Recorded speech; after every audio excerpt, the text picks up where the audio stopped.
uang saudara banyak, dia akan hancurkan hidup saudara dengan narkoba. Karena dia mencuri, membunuh, dan pembinasa. Kalau saudara sehat, saudaraku, dia akan pilih cara lain untuk menghancurkan hidup saudara. Walaupun saudara punya rumah tangga, dia akan cari jalan menghancurkan rumah tangga saudara. Kenapa? Karena setan itu mencuri, membunuh, dan membinasakan. Tapi sambungannya ayat 10b, Tuhan berkata, Yesus datang, aku datang, supaya engkau beroleh hidup yang kelimpahan. Katakan amin. Walaupun setan berusaha membinasakan saudara, tetapi karena Yesus telah menang di kayu salib, dia mati dan dia bangkit kembali dari maut, maka kemenangan Yesus adalah kemenangan saudara juga. Oh, kurang kuat amin yang katakan amin. Haleluya. Kolose 2:15 berkata, Yesus telah melucuti semua para pemerintah dan penguasa-penguasa, masuknya roh-roh jahat di udara. Saudaraku, kemenangan Yesus adalah kemenangan saudara. Katakan amin. Untuk itulah dia menyertai saudara. Dia berkata, jangan takut. Ibrani 13 ayat 56. Jangan takut. Walaupun setan itu lebih besar kuasanya daripada manusia, saudara, Tuhan berkata jangan takut. Kenapa? Karena dia Allah yang menyertai saudara. Yang di dalam saudara lebih besar daripada semua roh-roh jahat di dunia ini. Mana amin yang lebih kuat? Amin ya. Haleluya. Maka saudara, mujizat yang terbesar apa? Yohanes 1 ayat 12 berkata, barang siapa yang menerimanya, diberinya kuasa menjadi anak-anak Allah. Oh, haleluya. Haleluya. Menjadi anak-anak Bapa di sorga adalah mujizat yang terbesar. Tidak ada seorang pun yang datang kepada Bapa kecuali melalui Yesus. Yohanes 14 ayat 6 berkata, akulah jalan dan kebenaran hidup.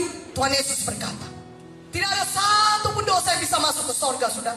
Walaupun saudara belum pernah merampok bank, membunuh orang, ataupun mencelakai orang, saudara belum pernah melakukan dosa-dosa demikian, saudara berkata, firman Tuhan berkata, tidak ada satu dosa pun yang bisa masuk ke sorga. Sorga begitu kudus, saudara, dan upah dosa pasti mau.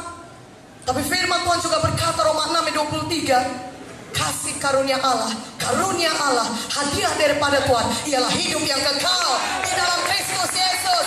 Haleluya. Saudara tidak perlu mati karena dosa-dosa saudara.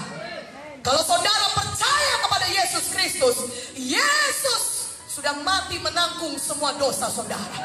Di kayu salib dia menjadi ganti kita, substitusi kita. Seharusnya kita yang dihukum karena dosa-dosa kita, tapi karena Tuhan Yesus mengasihi kita, dia serahkan nyawanya, dia disalibkan bagi kita, dia curahkan darahnya, sehingga barang siapa kita yang percaya kepada Yesus tidak perlu binasa, tetapi bisa beroleh hidup yang kekal. Amin. Kita tidak perlu binasa karena dosa kita, saudara. Kalau kita percaya kepada Yesus, Tuhan Yesus akan menyucikan kita dari segala dosa kita, sehingga kita dibenarkan, dikuduskan, dilayakkan masuk kerajaan sorga. Itu semua adalah hadiah Tuhan, karunia Tuhan. Saudara hanya perlu menerimanya, sehingga saudara bisa memiliki hidup yang kekal. Namanya hadiah, saudara tidak perlu berbuat apa-apa. Kalau hadiah itu hanya perlu diterima saja. Itulah sebabnya Tuhan Yesus berkata, saudaraku, barang siapa yang percaya kepadaku, Tuhan berkata, saudaraku, Yohanes 3:16, karena begitu besar kasih Bapa akan dunia ini, sehingga dia mengaruniakan anaknya yang tunggal, ke dalam dunia itu mati bagi kita, bangkit kembali, supaya kita percaya kepada yang tidak binasa, mereka beroleh hidup yang kekal. Malam ini saudara, pastikan saudara sudah selamat, tidak lagi kehilangan jiwa saudara, tapi sudah selamat, sudah lahir baru, sudah punya Yesus dalam hati saudara. Katakan amin. Haleluya. Saudara mau Allah Immanuel, Allah yang menyertai saudara, tidak pernah meninggalkan saudara. Saudara harus malam ini buka hati saudara, persilahkan Yesus masuk dalam hati saudara. Katakan amin. Haleluya. Haleluya.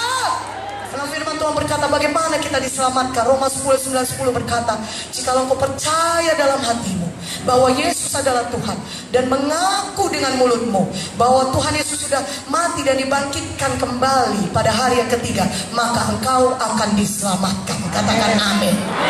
Ketika kita mengaku dengan mulut kita dan mempersilahkan Yesus masuk dalam hati kita, maka kita akan menerima hidup yang kekal. Amin. Firman Tuhan berkata dalam 1 Yohanes 5 ayat 11 sampai 12, barang siapa memiliki Yesus, dia memiliki hidup yang kekal. Barang siapa memiliki anak, anak itu huruf besar. Artinya barang siapa memiliki Yesus, dia memiliki hidup yang kekal. Tapi barang siapa tidak memiliki Yesus, dia tidak memiliki hidup yang kekal. Malam ini kita semuanya pastikan kita sudah memiliki Yesus dalam hati kita. Katakan amin, haleluya. Karena itu saya sudah angkat tangan saudara semuanya, tutup mata kita. Ucapkan dengan suara yang keras, percaya dalam hati saudara, dan ikut-ikut doa ini. Oh